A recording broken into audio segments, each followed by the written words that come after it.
मुझे पता नहीं था भैया कि दिल्ली में एक मेरे बड़े भाई बैठे हुए हैं।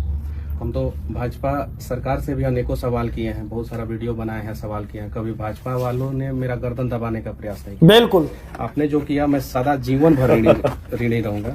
एक मिठाई मैं अपने हाथ से आपको खिलाना चाहता हूँ। आप इतना तकलीफ झेल के आए हैं, क्या बात है। हम आपके संघर्ष को सैल्यूट करते हैं और आपकी निष्ठा को, बिहार के प्रति आपके भाव को, और हम हमेशा आपके साथ हैं। देखिए, बीजेपी कभी भी मीडिया की स्वतंत्रता, निष्पक्षता को चैलेंज नहीं करती। बिल्कुल। तो मेरा 5000 वीडियो है जिसमें 4000 बीजेपी शासित प्रदेश में घूम घूम के है। यूट्यूब पे सारा साक्ष्य है, प्रमाण है, कोई भी जाके देख सकता है। यूपी में, लेकिन आपकी बातों में दम है, आपकी दलील में दम है, उससे हमको सीखने की आवश्यकता है। बिल्कुल। अगर कोई आदमी, हमारे प्रधानमंत्री जी क्या कहते हैं, आप आवाज उठाइए, हम उसको उसके तथ्यों के अनुसार हम उसको एक्सेप्ट करने को तैयार हैं, सोल्व करने को तैयार हैं। तो हम तो, लेकिन जिन लोगों ने, जिनको गलत ही करना है, उनको आपकी बात बुरी लगी, कोई फर्क नहीं पड़ता। बिल्कुल। मैं आपको जो है अपने घर पे बुलाना चाहता हूँ। मैं आ रहा हूँ, मैं वो घर दिखाना चाहता हूँ जिस घर का मेरा घर का कुर्की हुआ। अच्छा, जो कुर्की हुआ था, कुर्की हुआ 9 महीना बाद जो है एनएस से मेरे ऊपर से हटा दिया गया। मेरा तो 9 महीना बर्बाद हो गया। बिल्कुल। कोर्ट ने कह दिया कि नहीं, एनएस से इनके ऊपर जो है गलत तरीके से लगाया गया। अगर एनएस से नहीं लगा होता तो मेरा 9 महीना बचता। मेरा इज्जत जो है वो उसका मतलब कि ये किया गया। जिस घर को मेरे दादाजी ने बनवाया था, जो चीन के युद्ध में लड़े हैं, मैं वो जमीन दिखाऊंगा जो भारत सरकार ने चीन के युद्ध में लड़ने के दौरान मेरे दादाजी को 4 बीघा जमीन दिया था। अच्छा, वो जमीन भी दिखाऊंगा। बिल्कुल। मेरे घर से वो जमीन 3 किलोमीटर की दूरी पे है और वो मेरा पूरा क्षेत्र जानता है कि रामसागर तिवारी को जो है ये जमीन जो है भारत सरकार 4 बीघा चीन के युद्ध में लड़ने के दौरान दिया था। पूरा क्षेत्र जानता है। दादाजी का नाम था? हाँ, रामसागर तिवारी मेरे दादाजी का नाम अच्छा। था। और उनके द्वारा बनाया हुआ घर का कुर्की हुआ। बिल्कुल। अगर मैं बनाया होता या मेरे पिताजी बनाए होते उस घर का कुर्की होता। उसकी भी कुर्की हुई। उनके द्वारा बनाया हुआ घर का कुर्की हुआ। कुर्की में जो है मेरा चापाकल उखाड़ा गया, परेशान किया गया। अपराधी का कुर्की होता नहीं है, एक पत्रकार के घर का कुर्की इन लोगों ने कराया। बिल्कुल। बताइए, अब ये तो आग है हम दिल लोगों में। का मन यहाँ से भी, हम यहाँ इतना दूर से सुनते थे ना, तो हम तकलीफ में ये बीजेपी के नेता है, सांसद तिवारी। आपसे मिलने, जेल में मिलने नहीं दिया गया। कोई नहीं, अब मनीष बाबू आप आगे बढ़िए। और मैं पत्रकार हूँ, मैं गलत करूंगा तो मेरे ऊपर एफआईआर होना चाहिए ना। मेरे कैमरामैन के ऊपर एफआईआर क्यों हुआ? चलिए, मेरे कैमरामैन के ऊपर एफआईआर कर दिया। मेरे ऑफिस के सारे स्टाफ के ऊपर एफआईआर क्यों किया? जिनका कोई दूर दूर तक कोई रिश्ता नाता नहीं है। गरीब बच्चों को जो है मैं सिखाता हूँ, आगे बढ़ाता हूँ। मेरे ऑफिस में जितने काम करने वाले बच्चे हैं, दलित के बच्चे हैं, ओबीसी समाज के बच्चे हैं, स्वर्ण के बच्चे हैं, सब गरीब परिवार के बच्चे। बिल्कुल। उन लोगों को मैं सिखाता हूँ। और मनीष कश्यप गलत किया था। अगर मान लीजिए कि किसी भी चैनल का कोई रिपोर्टर से किसी कारणवश गलती हो जाता, अगर मैं अपनी गलती को मानता भी हूँ सरकार के नजर के हिसाब से, तो क्या सारा कंपनी के स्टाफ के ऊपर एफआईआर कर दिया जाएगा? मेरे सारे स्टाफ के ऊपर एफआईआर किया गया और मेरे खिलाफ सबूत भी प्रशासन सरकार के दबाव में पेश करने का प्रयास करेगा, लेकिन कुछ नहीं इन लोगों को मिलेगा। मैं 4 जनवरी को आपके गांव आता हूँ। वाह। एक बार 4 जनवरी में गाँव आए और देखिए कि मतलब कि किस स्थिति में हम लोग रहते थे और कैसे हम लोग घर का कुर्की हुआ। ठीक है, कोई बात नहीं। अब ऐसी दमनकारी जो सोच है जिनकी, उसको कुचलना आवश्यक है। बिल्कुल। आगे जो है, आप जैसे लोगों को कोई इस तरह से फंसा करके, जो भी हो, आपको किसी जिन जिन जगहों पे अपने संस्मरण बताइए और उसको, जिन्होंने जो किया है उसको सजा मिलनी चाहिए। बिल्कुल। ये लोकतंत्र है भैया। दमन करने वालों को सजा नहीं मिलेगी तो हम जवाब क्या देंगे किसी को? 15 केस में बेल लिया मैं। 15 केस में? 15 केस में 11 केस जो है एक बार में किया गया मेरे ऊपर। 6 तमिलनाडु में, 4 बिहार में और 1 एनएस से। 11 केस एक बार में, एक वीडियो की वजह से। और वो वीडियो मैंने नहीं बनाया था। जिस आदमी ने बनाया था उसे दूर दूर तक मेरा कोई संबंध नहीं, ना कॉल डिटेल्स, ना कुछ मैच नहीं किया। किसी आदमी ने बनाया, उसकी वजह से मेरे ऊपर। नहीं, हम लोग तो, मैं तो थोड़ा सा, जब घटनाएं घटती तो मैं सोशल मीडिया भी खंगालता था। देश का युवा, ऐसे सब सच्चे लोग आपके साथ हैं। बिल्कुल। साथ थे, साथ हैं और साथ रहेंगे।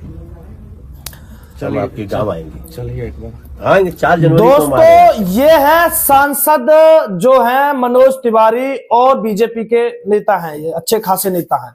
अब समझिएगा, सबसे बड़ी बात यह है, तेजस्वी यादव को अब कहीं ना कहीं उसके पेट में तेजस्वी यादव के पेट में अब दर्द उठ रहा होगा ये देखकर कि मनोज तिवारी और मनीष कश्यप की मुलाकात भला कैसे हो गई।